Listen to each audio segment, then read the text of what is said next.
Want to know the latest in soccer? Then listen to the Golden State Media Concepts Soccer Podcast. From MLS, the World Cup, and the Premier League, we've got you covered. The latest updates, the hottest matches, and news on the league's top players. It's the Golden State Media Concepts Soccer Podcast. David Beckham scores the goal to take England all the way to the World Cup finals. Listen now.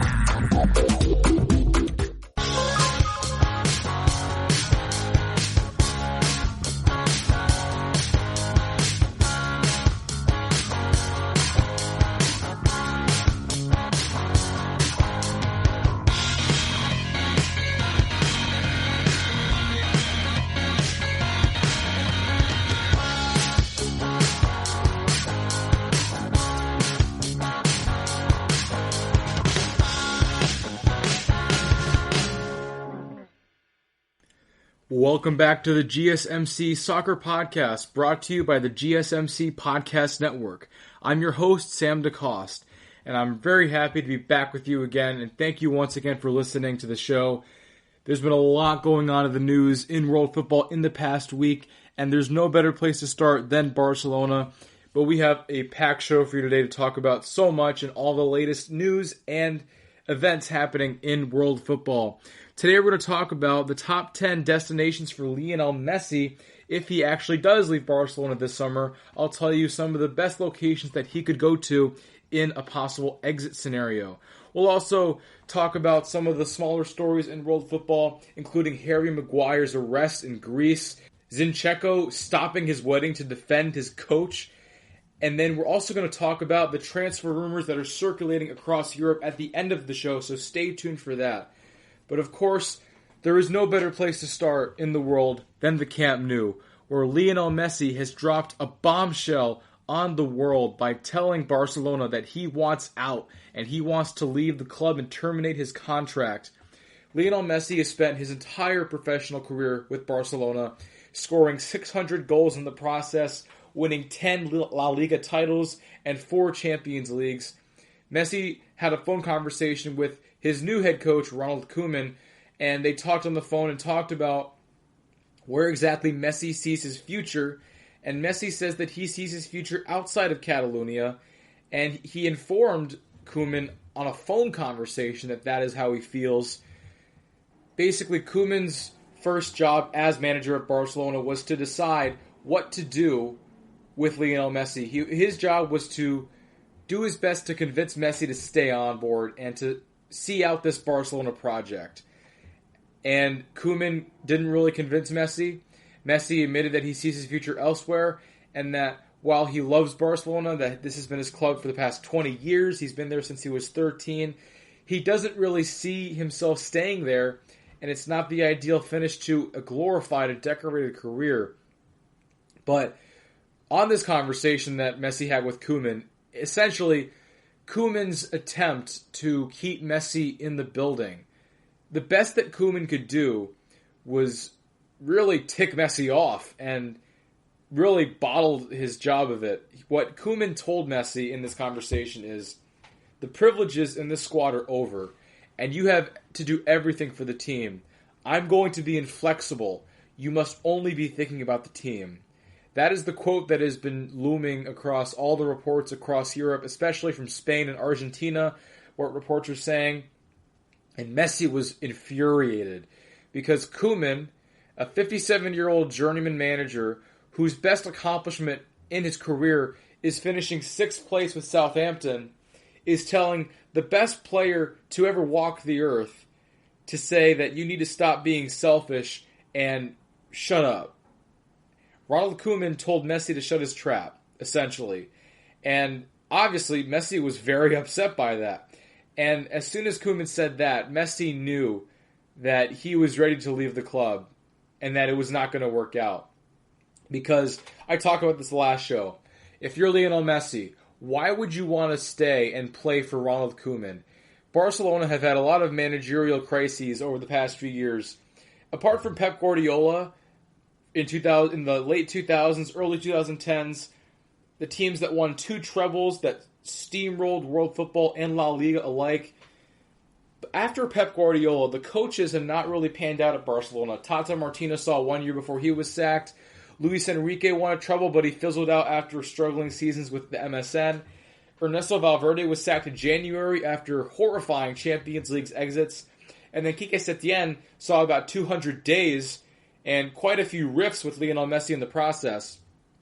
And Barcelona appoint Ronald Koeman, who is a journeyman, and he's been around the game for a long time. He's played. He was a great player.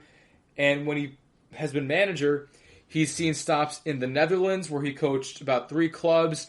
He coached in the Premier League, where he coached Southampton and Everton. He's been in Spain as well with Valencia. And now he's returning to the club that he once called home, where he was once a student of Johan Cruyff, where really he understands the philosophy of their football, their identity, and what it takes to be in that building, what it takes to live up to the crest of Barcelona. Despite his level of experience with the club, and despite his coaching experience, this is not a man equipped to tell Lionel Messi what he should be doing. He's no man. He's not a man to tell Messi to stop being selfish. Because if you watch football, you know Messi is anything but selfish. Messi always keeps everything within his chest. He never says anything in the press unless something is seriously wrong with him. Over the past 200 days, he has been heavily critical of the state of the team. He's criticized the style of play. He's criticized the manager, his teammates, and calling them out essentially for not really being ready and really exposing the gap in class between Barcelona and the top clubs in the world. Because as that quarterfinal against Bayern Munich showed, Barcelona have fallen very high from where they once were, which was Europe's elite. And Barcelona are not one of Europe's elite anymore. And they are falling into the territory of AC Milan, in which they were one of the best clubs in the world and most glorified. And then they saw such a spiral that saw them really suffer, still suffering in years of purgatory as a team that can't make it back to the Champions League, that's not winning titles, that's not doing much of anything at this point.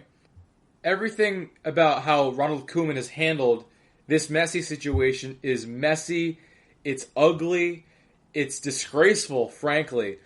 With Messi, it's one thing. Now, one thing that also really upset Messi is how Luis Suarez was handled, because during the summer, Messi obviously wants to leave, even though the club wants him to stay, and they're going to do everything in their power to make him stay.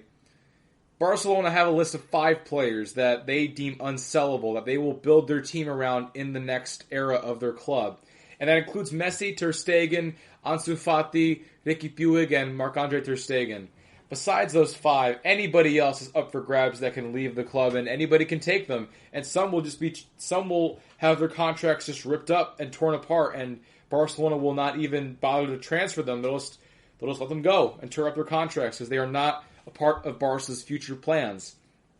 And one of the victims of this was Luis Suarez, who is one of Barcelona's all-time goal scorers and one of their best players of the 2010s, and also one of Messi's very close friends.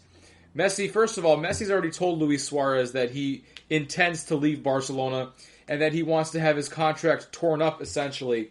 But Messi was also very disturbed about how Luis Suarez was told to leave by Ronald Koeman. Ronald Koeman is having the job to essentially tell all the players that are not in his plans as manager to get lost. And Luis Suarez is one of those players that Ronald Koeman does not see fit in the future. Ronald Koeman's conversation with Luis Suarez, telling him that you're not needed or wanted by Barcelona anymore, lasted 60 seconds. Imagine, Ronald Koeman calls Luis Suarez. He says, "Hi, how are you? Good. Okay, we don't want you anymore. Bye." Hang up the phone. That's it. After 6 seasons in Catalonia and the hundreds of goals that Luis Suarez has scored and the titles he's won and the role that he's played for this team in this era of Football Club Barcelona, Ronald Koeman said, "Get out of here. You're not wanted anymore. You're washed up. You're trash. Barca doesn't want you." And it was that easy. And for Ronald Koeman to be so ruthless and so nonchalant about getting rid of a player of that magnitude, and not even bothering to take more than 2 minutes to even tell him, we don't need you anymore. Utterly disgusting, and it's honestly shameful to see such an insensitive act from a manager who's just waltzing in without any ounce of experience that mounts up to the stature of Barcelona. A manager whose best achievement is probably going to the UEFA Nations League final with the Netherlands last year and losing to Portugal. And you could even say that Koeman wouldn't have done that if not for the talent that the Netherlands have right now and the golden generation that's rising in the ranks for the Netherlands. Ronald Koeman, not just with Luis Suarez, any player that Barcelona has deemed unfit is getting the call from Ronald Koeman to say, get out of here, get lost, we don't need you anymore. And it's been that way with a lot of players, a lot of Messi's closest friends. That includes Jordi Alba, Ivan Rakitic, Gerard Piqué, a lot of players that have played huge roles with this club, that have won titles, that are Barcelona icons, that are just getting 60-second conversations with Ronald Koeman saying, I don't want you anymore. I don't know who you are, I don't know what you've done for this club, but you're not part of my plan, so you can get lost for all I care. You don't have to go home, but you just can't stay here. That's what Koeman is saying, and it's utterly disrespectful to say, to just get rid of all these great players that Barca has without any ounce of sensitivity or gratitude or acknowledgement. It's utterly awful. And Messi is very disturbed by this because these are not just his teammates. It's not just the business side of it. These are Messi's closest friends. These are people that Messi has spent time with his family with. People that he's gone on vacations with. That he's gone on holiday. The players that, his friends that have really given their blood, sweat, and tears for each other. In terms of on the field, for each other. These are connections and relationships. These are fathers. These are sons. These are friends. And Messi is really upset by the idea that Koeman is just dismissing them as if they're just numbers. Like as if he's just some general manager on FIFA. He's rating all these players like you would on a FIFA team in career mode. And it's not how you do it. It's not how you handle a situation with grace. Because this club is already in dire straits. And things are already very bad for this club. And the last thing you really want is for Ronald Koeman to handle it like this. This is like Real Madrid-esque. When Iker Casillas was told by Rafa Benitez, who did not manage Real Madrid ever, came in and said, Iker Casillas, I don't want you. You can get lost. Go to Porto. But we don't want you at Real Madrid. Even though he was a club legend, he won World Cups and Euros with Spain, and he won Champions Leagues with Real Madrid, starting at a goalkeeper at age 19 in a Champions League final.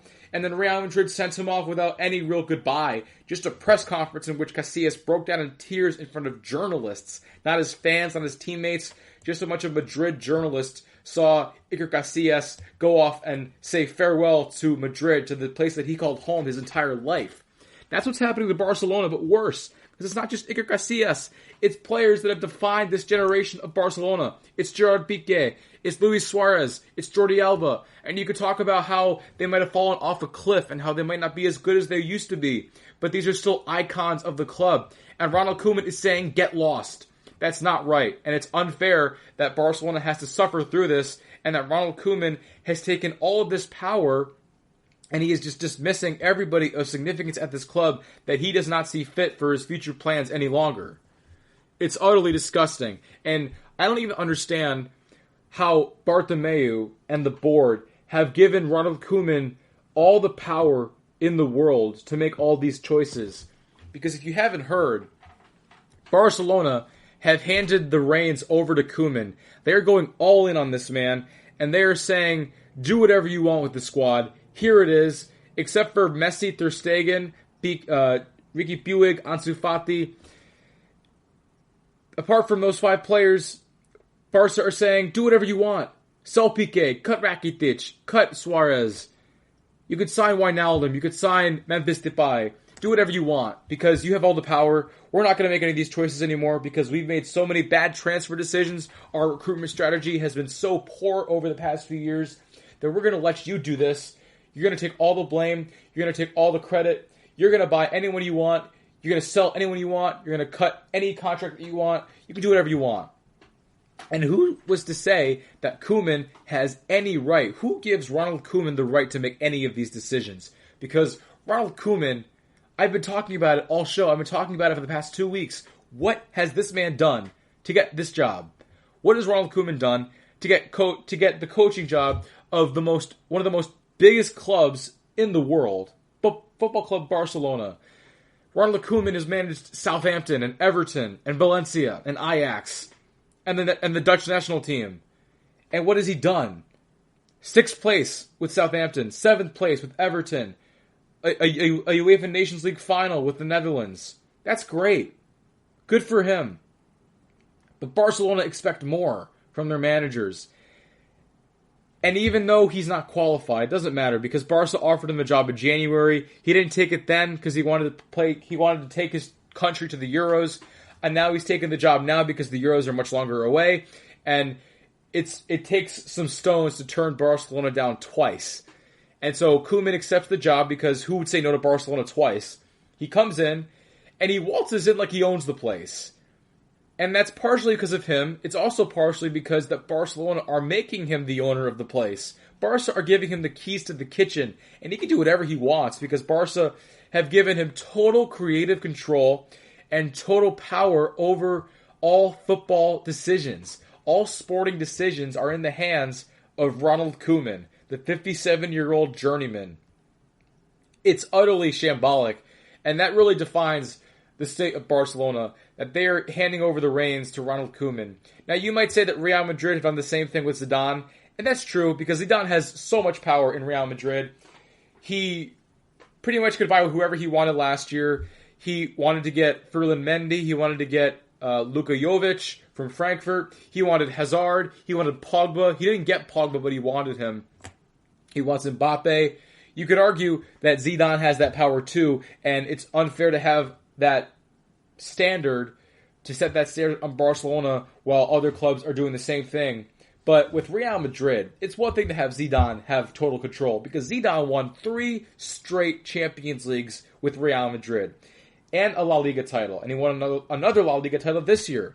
In fact, it only took him until his 4th season as Madrid manager to even lose his first knockout tie in the tournament. Zidane earned that creative control. Zidane put in years of coaching in which Real Madrid really weren't always set out to even keep them there. They always tried to find a way to sack him, because you know how Florentino Perez is with his managers. He will not hesitate to pull the trigger. He will not hesitate to get rid of somebody if he is not satisfied with the performances of the team, and make the manager the scapegoat of the team's failures, even though it's not always on the coach. Real Madrid gave Zidane power of transfer policy and recruitment because he's Zinedine Zidane. He was one of the best players the world has ever seen. Classy, elegant, talented, and as a manager, he's killed it. He's killing it as a manager. And he knows what he needs out of his squad because he earned it. Koeman didn't earn anything. He walks in on day one and Barca say, here's all the power in the world that you could want with this club, and do whatever you want with it. Koeman has all the power in the world at this club, and he has done nothing to earn it. He's not coached a single match with Barcelona yet. He's not won a title with them yet. He's not done diddly squat. And for some reason, Bartomeu has given him the full confidence in the world to do what he wants with the squad and do what he pleases.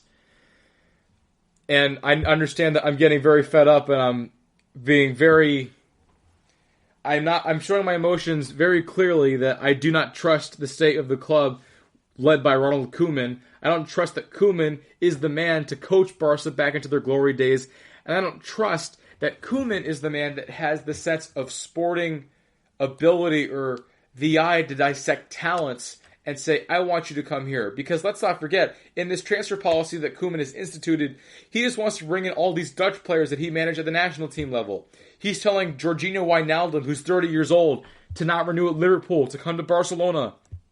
He's telling Memphis Depay to come to Barcelona. And that's great, they're talented players, but Wijnaldum is 30 years old, and also it's nepotism, because he wants to get the players that he's managed in the Netherlands national team. It's one thing if you want to get Paul Pogba or Kylian Mbappe, because who wouldn't want Paul Pogba or Kylian Mbappe? But he wants the players that he knows. He wants to bring in the players from his system so he can get Barcelona continuity for what he believes in his football strategy and his philosophy. What does that mean? You're going to bring in 2 Dutch players to teach Lionel Messi how to play Ronald Koeman football. Are you kidding me? That's like bringing Jorginho into Juventus to teach Ronaldo how to play Sarri ball. It's just so upsetting if you're a Barcelona fan. And if you are a Barcelona fan and you're listening, I do apologize because the state of the club is infuriating to be a fan of right now. Because when you look at the situation of this club, you have to wonder, why wouldn't Messi want to leave? Of course he wants to leave. He's not going to play for Ronald Koeman. He's not going to talk to Ronald Koeman. He won't listen to him. It's not like Ronaldo where he listens to Zidane because he's Zinedine Zidane. It's like Ronaldo not listening to Rafa Benitez because he's Rafa Benitez. Or Maurizio Sarri, a 60-year-old manager who was bagging groceries in his 40s and smokes cigarettes. He smokes like a pack a day of cigarettes every single day in the locker room. And he's telling Cristiano Ronaldo what to do and how to play football. Of course they're not going to listen to him. And of course, Ronald Koeman will not have the respect of this club. And I tell you what, Ronald Koeman will not make it to the end of the season. Guaranteed. Ronald Koeman will be sacked before the season is over. Because with the state of the club that's going on right now, Messi will be gone. He will not play next year. You also have players like Suarez and Piqué who also might exit, Busquets as well. You're in store for a season below 4th place probably. You're going to have a season where Barca are middling with Europa League football. A team that's going to lose a lot of games. That's going to struggle with their identity. That's going to be lost without their number 10 because he finally is too fed up with this club to stay any longer. The club is in a state of shambles, unlike anything we've ever seen. And I have not seen a club in this state of shambles at this high of a level in a very long time. Real Madrid had their problems. They had a problem where they had 3 managers in the 2019 season where they hired Lopetegui from Spain, and then Spain sacked him. And then Lopetegui didn't even see 100 days as manager of Real Madrid before he got the sack. And then they hired another manager, and he gets the sack after losing to Ajax. And then they bring back Zidane, and now they're fine. They won a La Liga title, and now they're back on their way. We've seen crises from other clubs before. We've seen other clubs spiral, and it looked like that dark days were ahead, but they steered the ship, they made adjustments, and they ended up being okay in the end. Barcelona are in a state where they're spiraling, and there's no turning back. There is no returning to the state of the club that they used to be unless something drastically changes. Because let's be honest, Barcelona have not won the Champions League since 2015. That was 5 years ago. There's no reason that this club should not have won another Champions League in the past 5 years with the level of talent they have, with the money they have, and with the best player to walk the earth ever on their team. It takes a lot if you want to drive Lionel Messi out of your team because you just have no ambition to win anymore and your recruitment strategy has really gone down the toilet. That is for certain, and it's just disastrous. And really, this club has had problems for years, but Messi's magic and his goal scoring have really overshadowed the cracks in the system, and it's overshadowed the calamity of the situation that has been at hand right here. But Messi leaving is the straw that broke the camel's back. If Messi's leaving and Messi wants to leave, you know that Barcelona has some serious issues to work out, and it's really a shame because this is going to be a very unceremonious, a very ugly end to what has been a glorious career, a career that we might never see the likes of ever again. Like I said, 600 goals in the league, 10 La Liga titles, 4 Champions Leagues, single-handedly driving Barcelona and Argentina to great success and championships and finals and just beautiful moments of magic that can capture the hearts of fans across the world. And Barcelona every year have suffered in the Champions League and losing a few La Liga titles in the process, watching European glory slip through their fingers when they had it in their hands because this club's just got so many holes to fill. It's got so many problems beyond Lionel Messi's fixing. And it's going to take a lot more than a Lionel Messi hat trick to patch these holes in Football Club Barcelona. Dark days are ahead, and Messi is going to be out the door. And to think that the last game of Lionel Messi in his career in a Barcelona shirt will be an 8-2 loss to Bayern Munich in the quarterfinals of the Champions League in an empty stadium in Lisbon. None of us would ever have thought that would be how Messi's Barca career would come to an end, but sadly that is our reality, and it will be very shortly. That is it for this first segment. Coming up after the commercial break, we're going to talk about where Lionel Messi will go next. We'll break down the best options for Lionel Messi to go to beyond his career at Barcelona. Don't go anywhere. Are you looking to get your college football fixed? Looking to get the latest news on your favorite school's team? The GSMC College Football Podcast is your ticket to all things college football. Join us as we talk college football from the national championship, the college rivalries, the bowl game, to the Heisman Trophy. To which conference is the best? We've got you covered for the Big Ten, SEC, Big 12, the Pac-12, ACC, and everything in between. Download the GSMC College Football Podcast on iTunes, Stitcher, SoundCloud, Google Play, or anywhere you find podcasts. Just type GSMC in the search bar.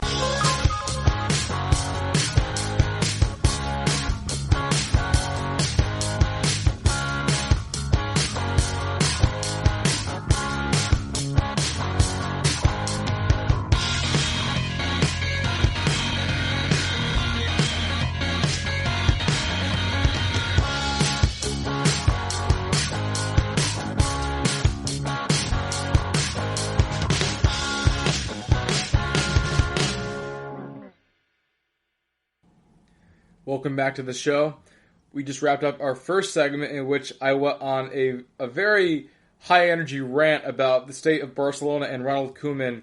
And now we're going to pivot back to Lionel Messi because it's going to be hard to steer away from Messi in the next few weeks because Messi is all over the news. Everyone's talking about it. Even if you're not a soccer fan, you know that Lionel Messi is going to be out the door because this story is just, it's bigger than football because we always say football is bigger than the sport that it's played as.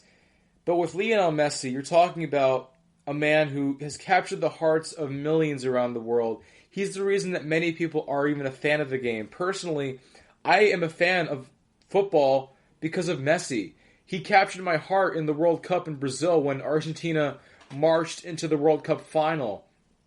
He captured my heart with all of his free kicks that he scores for Barca and Argentina, and just the style of play that he emulates, and the way that he plays the game. And even though he's one of the best players ever, and he's the best player in the world right now, he doesn't open his mouth, he doesn't say anything, he doesn't boast about how great he is or how his career has gone. He just keeps his head down, he plays his football, he lets his game speak for itself, and those are the really great players in the world that don't need to spit their mouth to say how great they really are. And Messi is the best player in the world. And this story is up at the level of Tom Brady leaving the Patriots to go to Tampa Bay. Because you're talking about one player who's been at one team his whole life, where you consider the player and the team synonymous, essentially. And now you have the player who wants out. Things growing tense and the relationship growing sour between the player and the team. That happened in New England with Tom Brady, where he didn't feel wanted in New England anymore. Bill Belichick didn't seem to fancy him anymore. And he left for those reasons, and also because the Patriots were trending downward very quickly, and that Brady wanted to feel wanted, and he wanted to, for once, get paid. And that's where Tampa called and picked him up, and now he's a Tampa Bay Buccaneer. And it's going to be very hard to watch Brady play in Tampa, considering he's been in a Patriots uniform for 20 years. And he won 6 Super Bowls with the Patriots. And Messi might even be a bigger story. Now, although there is no Bill Belichick equivalent in Messi's career, you could say Quique Setien plays that role in which a coach that opposes Messi and has gone after him. But Quique Setien was a manager for 200 days and didn't do anything to earn the right to have a personality and to go head-to-head with Lionel Messi in a battle, because obviously only one winner will come out of that every single time.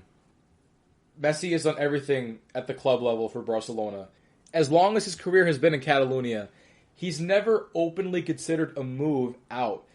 He's deliberated it, and rumors have circulated in the past few years that he's wanted out potentially, and that he considered giving Pep a call in Man City to see if he could join their project, but it's never amounted to anything really. Messi never really seemed like he was set on leaving Catalonia. It seemed like a pipe dream.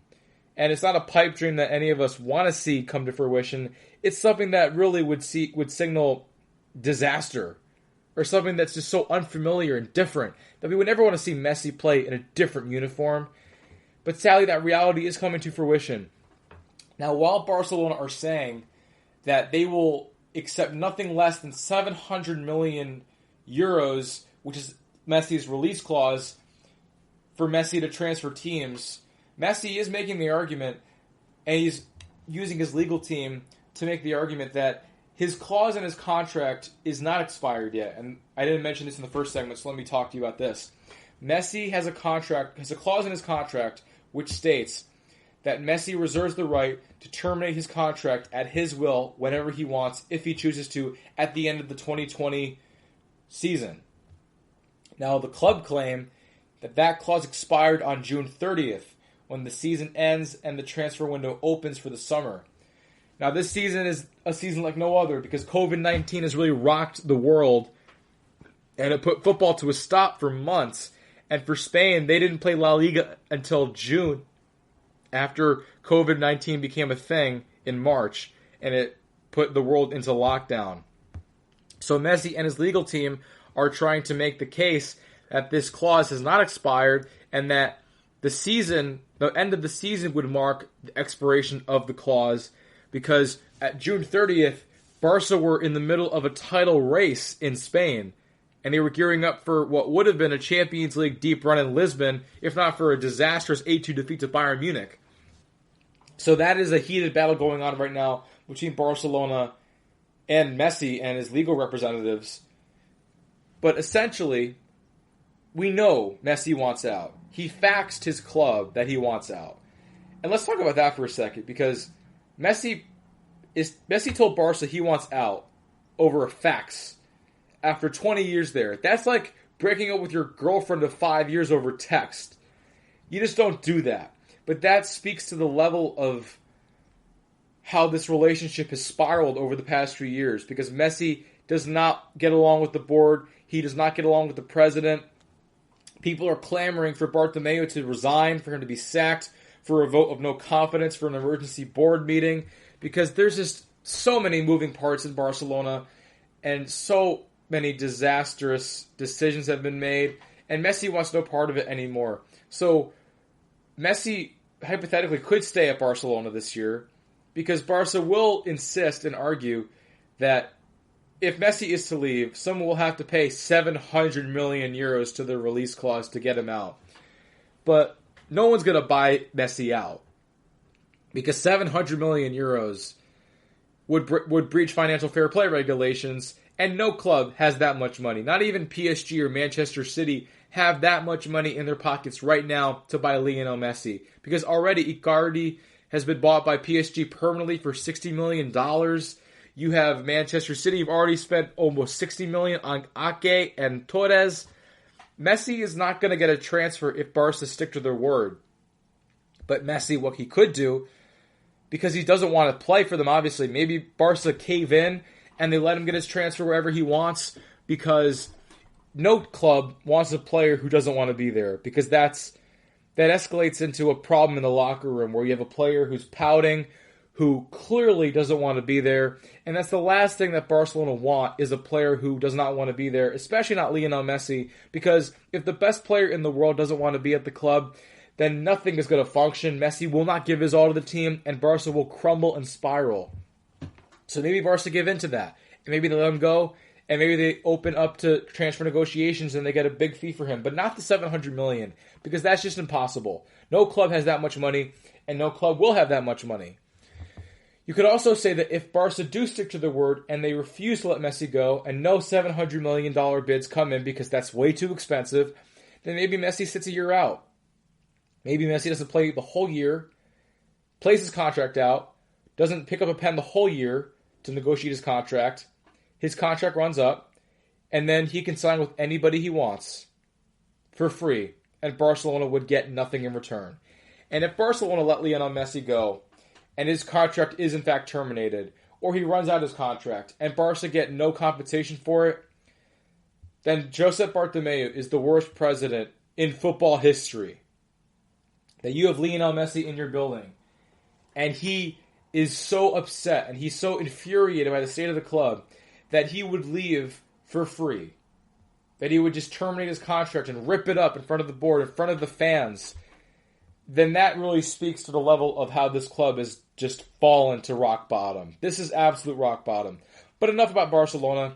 Let's talk about Messi, because this is the beginning of the Lionel Messi sweepstakes. And I want to talk about what teams he could go to, because it is inevitable that Messi's exit at Barcelona will resume, and he will no longer be a part of their team. So where will Messi go? I'm going to name you 11 destinations that Messi could go to. Now, obviously, there are really only a handful of options that Messi has that are feasible, that clubs can afford, that make a good fit, that make sense. I'm going to give you 11. Some are long shots, some are interesting upsets, some are probably going to happen. One will probably happen. I'm going to tell you the possible fits for Lionel Messi. Number 11, I'm going to start with Al Sadd, which is a Qatari team which is managed by Xavi.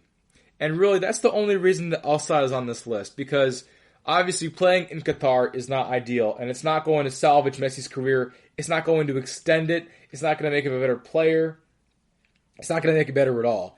And it's really not going to happen. It's a long shot. You could see how the odds are in Vegas, but it's going to be very difficult to see this happening. But the only reason that Al Sadd is on this list is because the possibility of playing for Xavi would be very intriguing for Messi, and I'm sure that Messi would love to play for one of his former teammates, a player that he won Champions Leagues with and La Liga titles with, and really formed the best version of Barcelona that Messi has ever played for when Xavi was a part of it. And the only reason that Messi would play in Qatar would be to play in Al Sadd under Xavi's coaching. Number 10, I am going to go with any MLS club. Now, if Messi wants to dispose of all of the pressure and the blame and the stakes of the European game, then MLS is the perfect destination, because in America, nobody cares about football. MLS is not as popular as the NFL or NBA or NHL or MLB.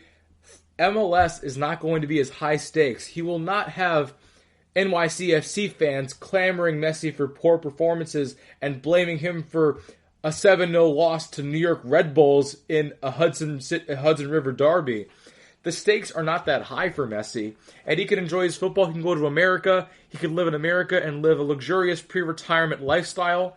Although, again, this is very unlikely, and a lot of people have been putting reports out that Messi is linked with Inter Miami, which is David Beckham's project, but I'm not going to hype that up, and there's no reason to believe that Messi would go to Miami, because there's no link between Miami and Messi. There's no link between Beckham and Messi, because they never played together, and they don't really make sense. I mean, obviously, if you're David Beckham, you're clamoring at the bits for a prospect of having Lionel Messi on your team, and who would not love to get Lionel Messi in Miami, or any MLS franchise of that matter if you're an owner for an MLS franchise. But Messi is not going to be enticed to play in Miami. He's not going to want to join a project entering the twilight of his career, or a team that hasn't even played a full season in its history. Inter Miami is not even a year old yet. They have not even played one full season in MLS yet, and they're already rock bottom of MLS. So this is never going to happen. He would not go to Miami. Maybe he'd go to New York, LA, maybe somewhere in between. But there's no reason to believe that Messi has any intention of going to Inter, because David Beckham is not going to be a source of interest for Lionel Messi. Although it would be great if Messi did go to MLS for America and for the league, because it would skyrocket the sport's popularity with the 2026 World Cup beckoning in America, Canada, and Mexico. But Messi will certainly not prefer a move to America, and this is certainly a long shot. Going to number 9, I am going to say any club in China. Now, this is again a long shot, and this is very unimaginable to actually see fruition, but for Messi, the only reason he would go to China is to fill his pockets, because China knows how to pay players. They've made Hulk one of the top 5 paid players in the world in the past few years, and Hulk is not nearly at the level of Ronaldo or Messi or Neymar. But for China, It would be good for Messi to get paid, to get compensated for all he's had to go through. He won't win, and the level of football there is very poor, but it wouldn't matter because Messi would be getting paid. It's a great destination if Messi prefers collecting dough before retirement. Going to number 8, I am going to say Manchester United. The Red Devils, and one of the most glorified English clubs in the world, and the most valuable club in the world according to Forbes. They are one of the few clubs in the world that can afford Messi's astronomical wages. About 100 million euros a year is what he makes. But what the caveat is of Manchester United is if Messi wasn't a fan of Valverde or Setien, then Ole Gunnar Solskjaer is certainly not going to fulfill his managerial needs and the need to connect with a manager. Because while the prospect of playing alongside Paul Pogba, Bruno Fernandes, and Anthony Martial sounds very interesting and tantalizing, Messi will not want to join a team that's a work in progress. If he wanted a work in progress, he would stay put in Catalonia. But he doesn't want that. And he would not want to play for a coach like Ole Gunnar Solskjaer, who is out of his depth completely. If Messi wants to play for a club that has a coach out of his depth, then he could stay at Barcelona. And so Manchester United would not happen, even though they could probably afford his wages, and they could afford a big transfer fee to Barcelona if they wanted him. Coming in at number 7. Now, this is a long shot. And I guarantee you probably not read about this in the papers, but I'm going to say Ajax. The Dutch champions, Ajax, I think, would be a nice dark horse candidate to sign Lionel Messi because Ajax have one of the great academies in the world. They continue to produce conveyor belts of talented footballers every single season. Just look at the Dutch team, the Ajax team that went all the way to the semifinals of the Champions League last season and almost made the final, if not for a miraculous comeback by Spurs.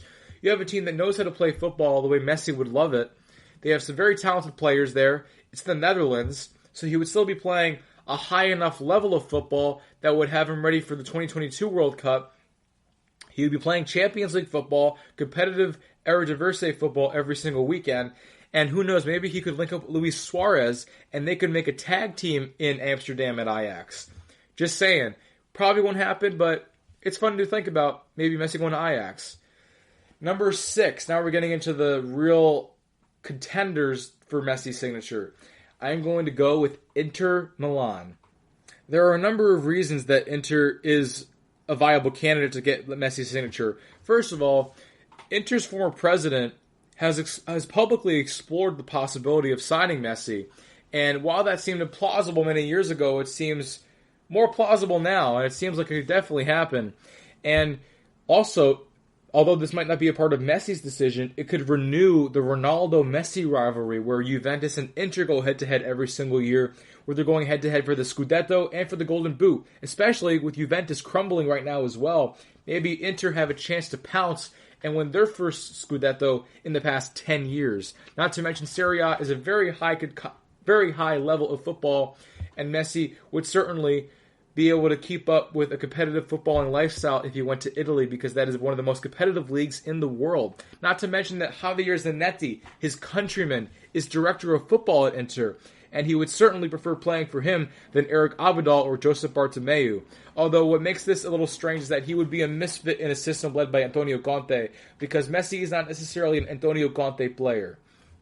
Moving on to number 5, I'm going to go with Juventus. Because let's be honest, all of us would be lying if we would say we don't want to see Messi and Ronaldo play at least one game together before they retire. Because who would not love to see the two best players ever playing together, especially when both of their strengths go hand in hand. Messi's game on the ground and his dribbling ability and his magical ability to score on his left foot, and then Ronaldo's heading ability and his athleticism, they would go hand in hand perfectly together, and Messi and Ronaldo at Juventus together would be absolutely barn-burning, and it would be so fun to watch. Now, that's a very big long shot, but it would certainly be fun to explore, and it really is fun for our imagination to consider the possibilities of Messi and Ronaldo playing together. It's the stuff of dreams that you have in FIFA in real life, and that's why it probably would not happen. And Juventus would always love a free transfer, because look at all the free transfers that they made in the past few years, getting Aaron Ramsey, Dani Alves, Adrian Rabiot on free transfers, and Messi would certainly be bigger than all of those players, but Juve love a free transfer. Now we're going to number 4. Number 4 is Bayern Munich, the treble winners and the UEFA Champions League holders now, it would be perfect if Messi wants to end his career on top.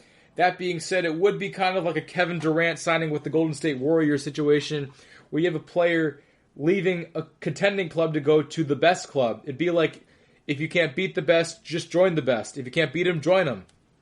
And that would be what would be happening here. But I think Messi is at a different level than Kevin Durant, that Messi has such a great reputation and such a glorified career that I don't think anybody would fault him or shame him for going to Bayern to end his career on top, because he has seen the final years of his career being wasted by Bartomeu and Barcelona. Besides, it would be the perfect supporting cast to send Messi off into the sunset with Joshua Kimmich, Alphonso Davies, Thomas Muller, Leroy Sané, and of course Robert Lewandowski. Messi would be surrounded by players left, right, and center who are up to snuff, who are not out of their depth, and would send Messi off a winner. And that would be what we all want to see for sure. Although it would be a drastic lifestyle change for Messi because he would be living in Germany, he would have to learn the language, he would have to live in Bayern instead of Barcelona or Rosario. It would be a massive lifestyle change, and that's why it probably won't happen. Going to number 3. Now we're getting to the top 3 contenders that are all very viable and very considerable. Number 3 is PSG. PSG is a very intriguing option here because you have a potential reunion with Neymar. And not only would you reunite Messi with Neymar, who Messi is very openly in support of, and Messi and Neymar is one of Messi's all-time favorite teammates, and they got along so well. Their chemistry on the field was prolific, and Neymar was not a player that was afraid of playing in Messi's shadow, because when Neymar played with Messi, Neymar flourished as a result, getting his move to PSG. And not only would you get Messi with Neymar, you would put Messi with Mbappe. And that is also the stuff of dreams, having Mbappe, who might be the next Messi, playing with Messi to send them off into the sunset as well. Not to mention his countryman Di Maria. Although, on paper, as amazing as Messi at PSG would be, and Messi living in Paris to see his career come to an end, PSG just don't have the room to get Messi in their checkbooks, because PSG just spent $45 million for Mauro Icardi to sign him to a permanent deal. And they might not have the deal to make this work. They may not have the wage capability or the wage capacity to get Messi the annual wages that he's going to desire. And that's going to make it a little difficult for Messi to go to Paris, but obviously it's a possibility, and it's a very tantalizing possibility, and it's something that we would all love to see for sure. And it would just put PSG over the hump to finally get their Champions League win, because PSG lost the final last year, but if you insert Messi into that team that played in the final against Bayern, then PSG are certainly back in the final, maybe even winners next year.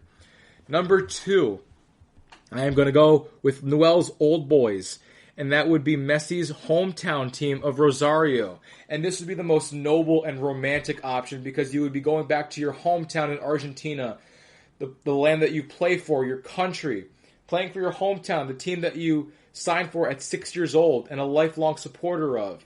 Now, the lifestyle in Argentina would be a lot different from Spain, because Argentina takes their football much more seriously than in Spain, and it is a religion, and Messi has faced a lot of skepticism and criticism over the years for how he's faltered at the national team level, how he's not been able to win a final with his country yet. That could be a problem, and Messi could really see his life really in the spotlight more than ever if he went back home to Rosario.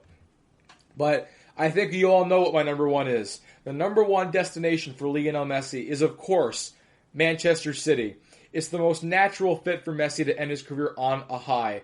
And Pep Guardiola, who was Messi's former manager at Barcelona, will put Messi in a position to play his best football, to love his football, and to end his career as a champion.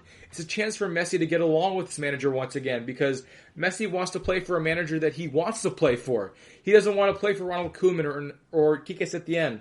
He will play for Pep Guardiola, and Pep Guardiola will bend over backwards to put Messi in a position to succeed.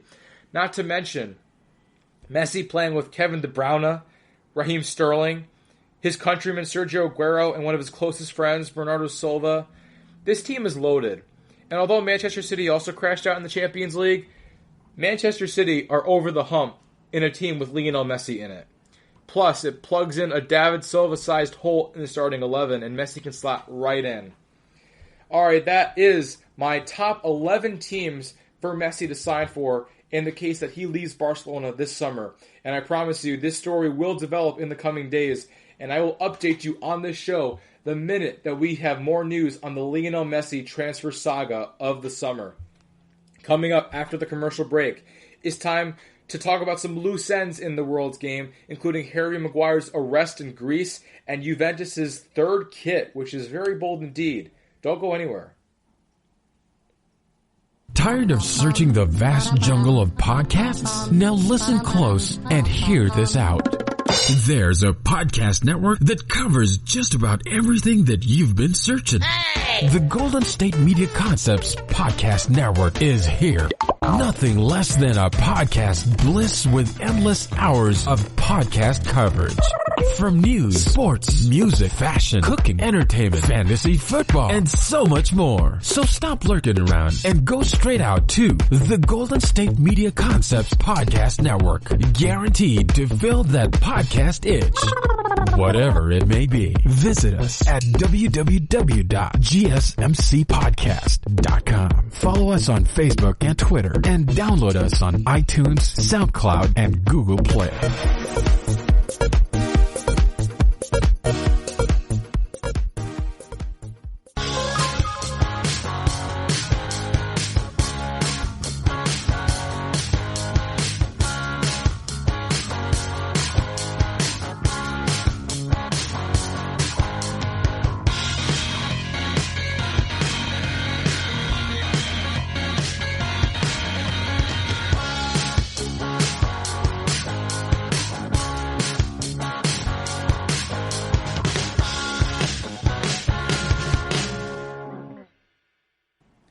We're back from our commercial break. Thank you once again for tuning into the GSMC Soccer Podcast.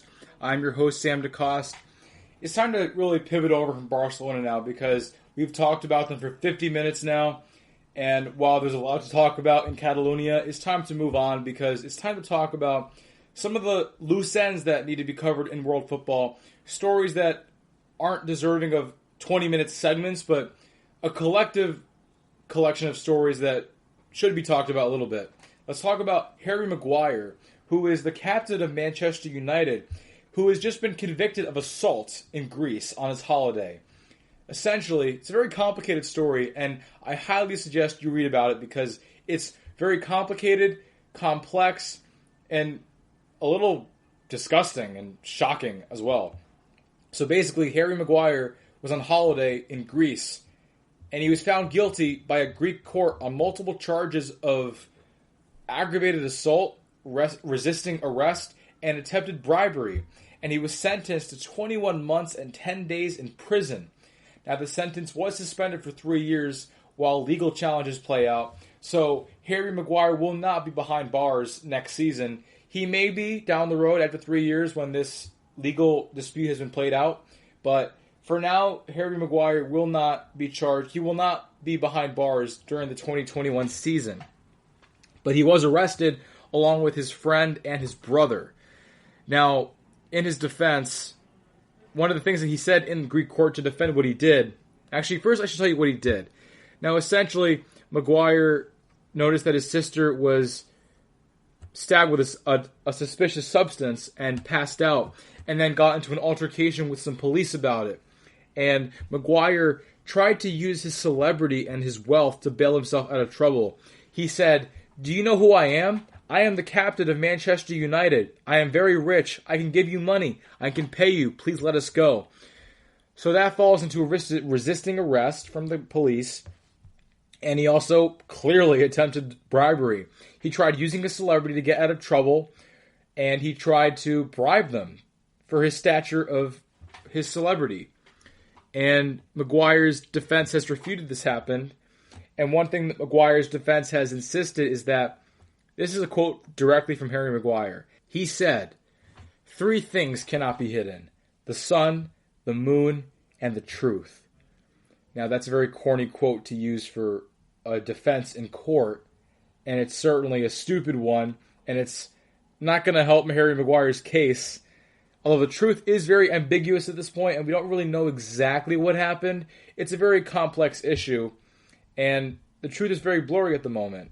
And the truth may not be really delivered for the next few years, because this case can take up to 8 years to sort itself out after an appeal was filed by Harry Maguire, depending on the course load, the case load in Greece, excuse me. So this situation will not go away anytime soon. It's going to linger for years, but it's already had some short-term effects on Harry Maguire's reputation, because Harry Maguire has already been suspended by the FA in England. He was called up to England's national team squad to play their upcoming qualifiers for the Euros and the World Cup, but he's already been suspended by Gareth Southgate and FA, citing that it's in the best interest of England not to play him at this moment and not to have him present, because, frankly, right now he is a distraction, and you don't want him around right now. So for Harry Maguire, he's already suffered in the national team, and who knows if Gareth Southgate will even count on him in the future. Who knows if he'll be arrested during the World Cup in Qatar. Who knows where his reputation will go. This could take years to sort out. Now, as far as Man U is concerned, and as they have said, and as Harry Maguire has said himself, he is free to travel and do as he pleases so far the rest of the year. But he is suspended from the English national team for 2 games, and his future has been thrown into question. And this is, keep in mind, this is the captain of Manchester United. This is an English international who's played in a World Cup semi-final. He earns $230,000 a week, and he is still the captain of Man United. The club did not strip him of the captaincy armband. Now, while the season is approaching and preseason training is going to be underway very soon in England, that definitely may change, and it wouldn't be surprising if Harry Maguire is stripped of his captaincy at some point. But for now, it's a very strange situation that we saw play out in Greece, and it's a very strange way to spend your holiday, getting arrested for aggravating assault against the police in Greece. But I guess suit yourself, Harry Maguire, but it's going to hurt your reputation substantially, and it's already hurt him with the national team, and it certainly will hurt with Manchester United, and his reputation will take some restoring. Let's move on to a more lighter subject. Let's talk about kits, because Juventus have unveiled their new third kit for the upcoming season. It was unveiled by many players, including Ronaldo, Douglas Costa, and Paulo Dybala. Now, it's difficult to describe kits on a podcast, so I highly recommend you look at it as I'm talking to you right now. Look up Juventus third kit, and you will see it. Now, for their third kit right now, it's described by Adidas, the kit manufacturer, as a bold orange. And that's one way of putting it, because it's bold, it's very loud in its orange vibrancy, and it's the first time in Juve's history that they're ever going to wear orange. They have never worn orange in their club's history. And honestly, that's not a record that needs to be broken, because orange is not a very pretty color to begin with, and it's not a color that should be used as an away kit in soccer in any sport. Because how often do we see orange kits as away kits? We hardly see that. And there's a reason that we hardly see orange kits, because they're just objectively ugly. They're unsatisfying on the eye, they're unpleasing, and this kit has the makings of a paint spill with handprints on it, with fingerprints. It's a quasi-camouflage pattern with orange and black spots all over it, which really looks like a massive paint spill. It's a very ugly kit. Juventus have struggled with making pretty kits as of late. Last year, their kit took a very drastic turn where they steered away from the traditional black and white stripes of Juventus, Les Zèbres, or, the black and white. But last year, they went to a half white, half black with a pink stripe in between. And they've obviously reverted back to that, but they've made the kit look like tire tracks going down with Jeep. But this kit is a different level. It is like handprints on a massive orange paint spill. I'll tell you, they don't make kits like they used to, and this one is certainly not one that's easy on the eye. If you're looking to spend money on a new kit this year, if you're looking for a good Christmas present to put on your list early, then stay away from this, because this is a very bad option if you were looking for a new jersey. Let's move on to Ligue 1, because the French League is back. Ligue 1 restarted on Saturday, August 22nd. Now, for the French League, they've already had 2 teams actually make deep Champions League runs, and it's the first time in a very long time that we've seen 2 teams in France make it to the Champions League semifinals, although Lyon lost in the semifinal to Bayern, and PSG suffered a devastating final defeat to Bayern Munich. Those teams are coming off Champions League hangovers, and Liga is about to restart for them. Now, while the league has already restarted, these teams will be back, and they'll have to have games in hand when they resume their league play. Now, the real topic at hand here is PSG. Will they have a hangover entering league play once again? Because it was a very devastating loss that PSG have had. PSG have had a very strange end of the season. It's difficult to talk about next season because it's already the end of August. Next season should have started by now across the world. Now, that will be delayed by a month. But it's been a very congested fixture schedule across the world, apart from France and a few other countries. But PSG, Lyon, and all the French league, they have not played football from March to August, essentially. They had a 5-month layoff because France, at the time in March, they canceled all competitive sports indefinitely. France said they would not have any competitive sports until September. So Liga was kind of forced not to play because of the federal government making a decision for them. Now, obviously, restrictions have loosened, and France has even allowed fans back in the stands as early July. So things are certainly looking up in France, although for PSG, they've had a 5-month layoff, which was essentially their holiday, although their holiday wasn't a traditional go to Greece or Africa or Southeast Asia and have a good time. Their vacation was stay in your room, quarantine with your family because there's a pandemic out there and you don't want to get sick. And so after their holiday, they come back to play and they play 2 cup games against Lyon and another French opponent. And then they go right into the Champions League quarterfinals in which they play Atalanta, who's been playing Serie A games all year, that have had their league resumed, and they've been playing competitive football every week against the likes of Juventus and Napoli and Inter Milan. And then you had Leipzig, who also played Bundesliga season and resumed it, who beat Atletico Madrid. And then you play Bayern Munich, who are obviously the treble winners now. And PSG are coming off of a final defeat to Bayern Munich, and now they're not getting any layoff. Normally, if PSG, let's say PSG made it to the Champions League final this year, and there was no such thing as COVID-19, then they would have to sit on that loss, have a layoff, have a holiday, have an off-season, come back after a relaxing summer, and then get back into it. And then you would have had the hangover wear off.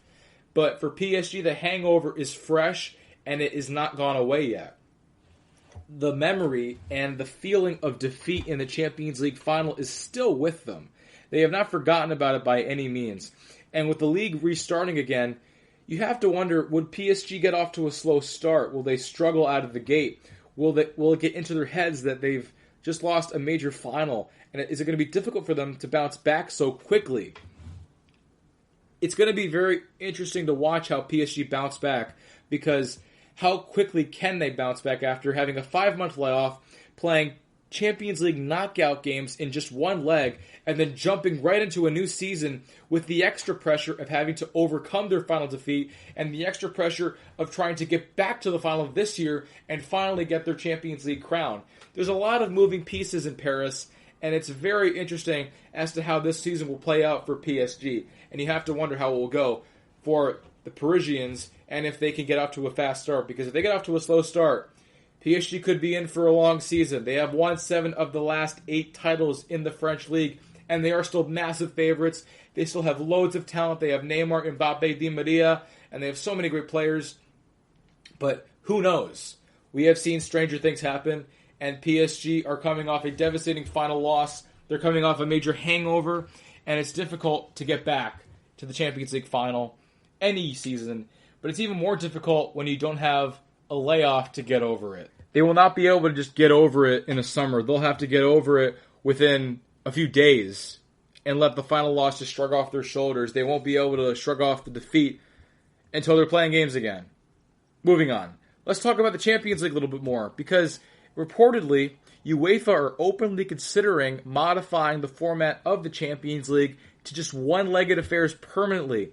Now, as you know, the Champions League modified their knockout stage format this year to accommodate for the congested fixture schedule, for accommodating to get to next season, for the ever-evolving world that we're living in with COVID-19. But essentially, with the Champions League knockout stage, it produced some glorious moments of entertainment and action and just pure excitement as football fans. We saw Atalanta and PSG fight for 90 minutes and see PSG defeat Atalanta off of 2 stoppage time goals. We saw Atletico Madrid go out to Leipzig. We saw Bayern Munich thwack Barcelona by 6 goals in an 8-2 beatdown. We saw Lyon knock out Manchester City, one of the glorified favorites of this competition. So UEFA have looked into this. They've watched these games, and they've seen how entertaining it's been, having one-legged affairs, win or go home, being so black and white like that, having no second leg for a team to overcome a deficit, having no second leg for Manchester City to pull off a miraculous comeback in the Etihad. You have no second leg for Barcelona to come back against Bayern. You have no second leg for Atletico Madrid to come back over Leipzig. Now, you could talk about how entertaining the Champions League was this year because it was exhilarating. Watching all of these games come down the way they did. Watching Manchester City go out to Lyon in a series which probably would have panned the other way if it was 2 legs. Watching Leipzig upset Atletico Madrid. These things would not have happened in 2-legged affairs, most assuredly. And UEFA want to make it more interesting. They want to make it sort of like the World Cup, because in the World Cup and other international tournaments, you have a group stage, and then you dive right in. Win or go home. Round of 16, you lose, and you go home. But you win and you move on. It's that simple. There's no second legs in international competition, but UEFA want to eliminate the second legs in club football as well.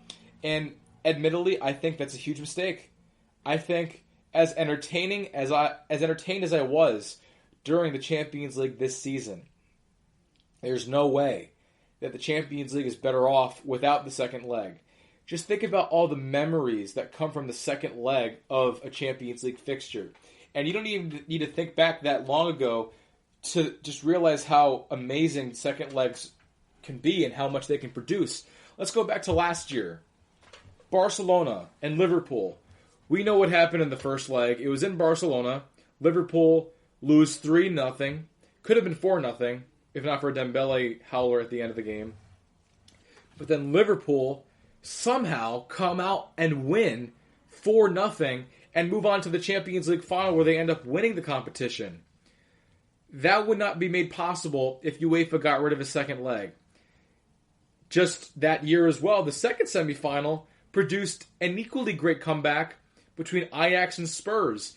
If there was no second leg, Ajax would have played in the Champions League final as well against Barcelona because they won the first leg in London against Spurs.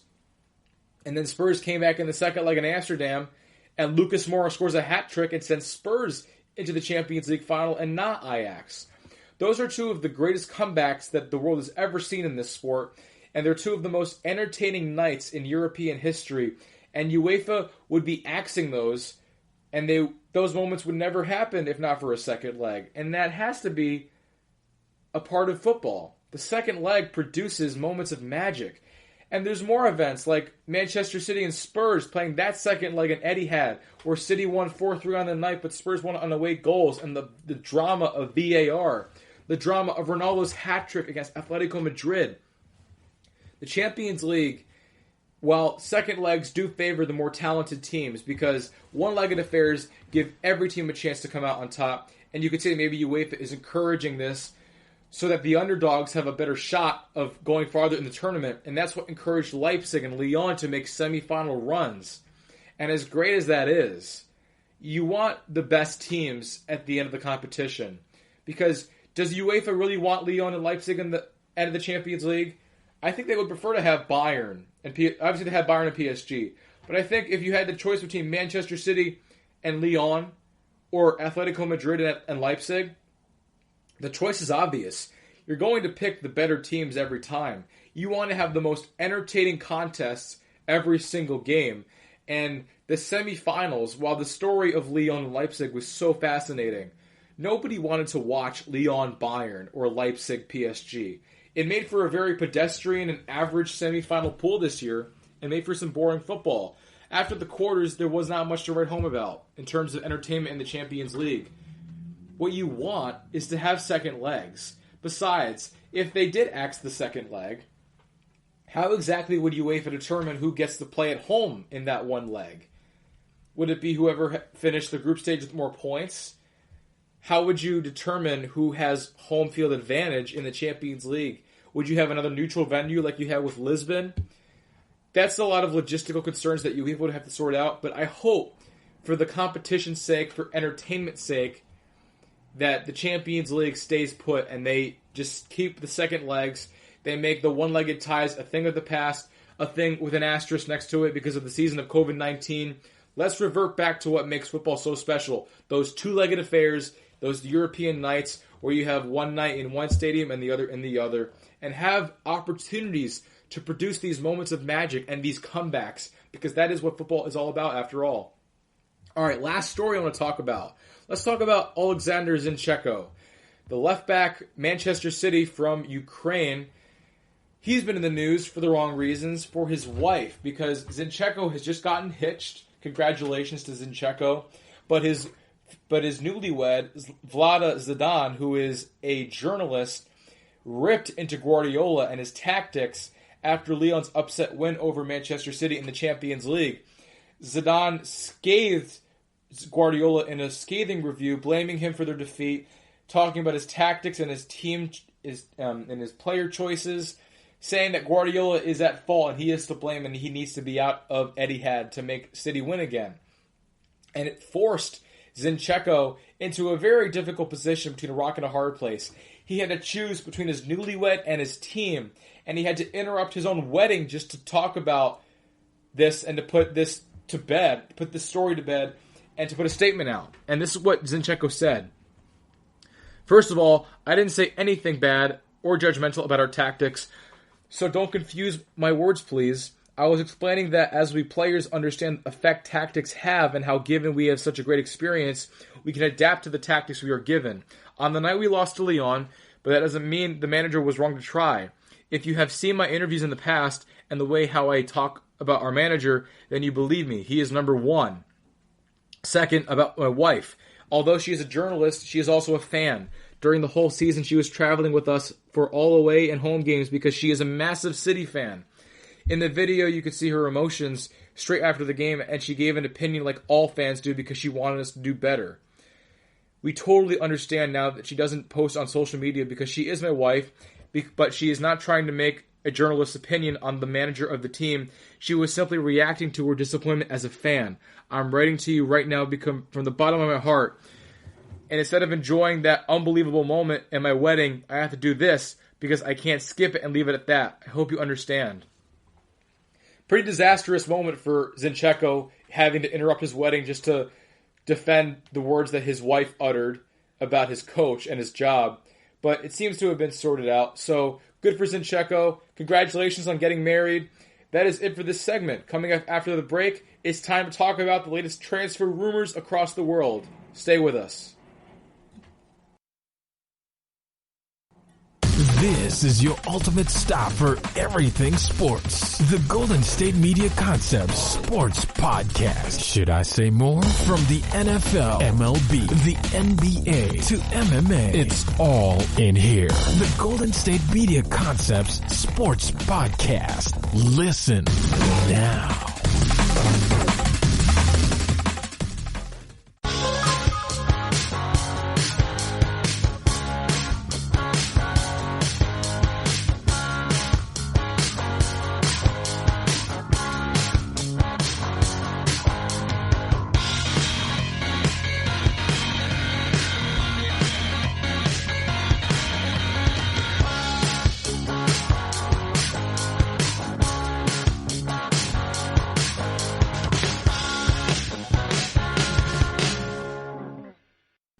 Welcome back from our final commercial break and to our final segment of the show. And once again, thank you for listening to the GSMC Soccer Podcast. Now we're going to talk about transfers because it is the best part of the summer. New players going to new teams, money being handed out, and some tantalizing storylines to discuss. So let's talk about these transfer rumors, and we'll start in Liverpool with Thiago. Thiago has told his teammates that he wants to leave, and it was during the Champions League win celebrations and the team celebrations. Thiago told his teammates during a party that he wants out and that the Reds are his dream destination. Now, as I've said before, Thiago to Liverpool can only happen if Liverpool match Bayern's desired fee of 30 million euros. The president of Bayern, Karl-Heinz Rummenigge, talked about Thiago's desire to leave, and he said, "We always read a lot about Liverpool, but they haven't contacted us yet. Yesterday we had the meeting with our employees, and his whole family was there, and they wandered around the square in great nostalgia in the Allianz Arena. And I would say it looked like a goodbye, as if he made up his mind." So clearly, Thiago is in the mindset of a player who wants out of the club, and he wants to go to Liverpool. He wants to play for Klopp, and Klopp wants Thiago. Liverpool wants Thiago. The only question is, can Liverpool afford the $30 million fee? Now, you have to think they would be able to, despite the COVID-19 pandemic really swarming them with profit. But they do have a high wage bill. They have a lot of high-paid players like Alisson and Van Dijk, Mohamed Salah, Sadio Mane. So it's going to be a little difficult for Thiago to fit in, at least not on the wage bill, because Thiago has already agreed to a contract with Liverpool on personal terms. But Liverpool do have to come up with 30 million euros to pay Bayern to buy the 29-year-old Spaniard midfielder to upgrade their midfield. Because like I said, Thiago is an upgrade over what they have at the midfield right now. You have Fabinho, who holds down the fort. You have Henderson, who, while he won Premier League Player of the Year, is not as dynamic as Thiago.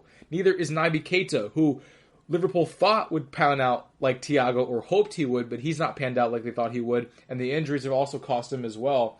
You also talk about James Milner and Wijnaldum, who are on the wrong side of 30 and are not nearly as explosive as Thiago. Thiago would be a big impact signing right away, and you have to hope Liverpool get this deal over the line as long as they can get their 30 million euros, and if they can make a sale or two, they probably will be able to make this deal go over the line, and you hope that Liverpool can do it. And if not this summer, then next summer, Thiago should be a Red, because Thiago's contract is up at the end of 2021. So if Liverpool can't afford him now, they can just wait and get him on a free when they can agree to a personal terms contract then without having to pay any club any money for his services. Moving on, let's talk about Kai Havertz, one of the biggest storylines of the transfer market this summer. Kai Havertz is the 21-year-old midfielder from Bayer Leverkusen, and Chelsea have finally agreed to pay an initial 72 million euros to sign Havertz from Bayer Leverkusen, and they will have add-ons that will make it 90 million, that will make it reach 90 million euros, which is the precise amount that Leverkusen have been after this whole time. Chelsea and Leverkusen have had a gap in negotiations because Chelsea have not been willing to match the price that has been set by Leverkusen. Although Havertz wants the move, Leverkusen knows that Havertz is not sticking around this season, but Leverkusen have been holding out for as much money as possible, given that Chelsea are spending big this summer, that they've had to wait 2 summer transfer windows to even make these signings, and that they are splashing the cash this summer big time, and they want to squeeze every little dollar they can out of Chelsea for Kai Havertz. But this will happen, and Kai Havertz should be done by the end of next week, you should say, because they've finally agreed to a fee. Havertz has agreed to go with Chelsea. He's happy to play in the Champions League next season with them. So Bayer Leverkusen will get 90 million euros after the add-ons are paid when it's all said and done for Kai Havertz and his transfer to Chelsea. Let's move on to James Rodriguez, who is arguably one of the most talented footballers on the planet that does not get nearly enough minutes on the pitch as he should. He's really watched his career wasted on the bench at Real Madrid, and after his loan spell at Bayern Munich, he's been sitting on Real's bench for 2 seasons, and Zidane still does not fancy him, and Zidane does not see him as a part of their future plans, despite still being a Real Madrid product. So, James Rodriguez has been linked to a move to Everton, and Everton has Carlo Ancelotti as their manager.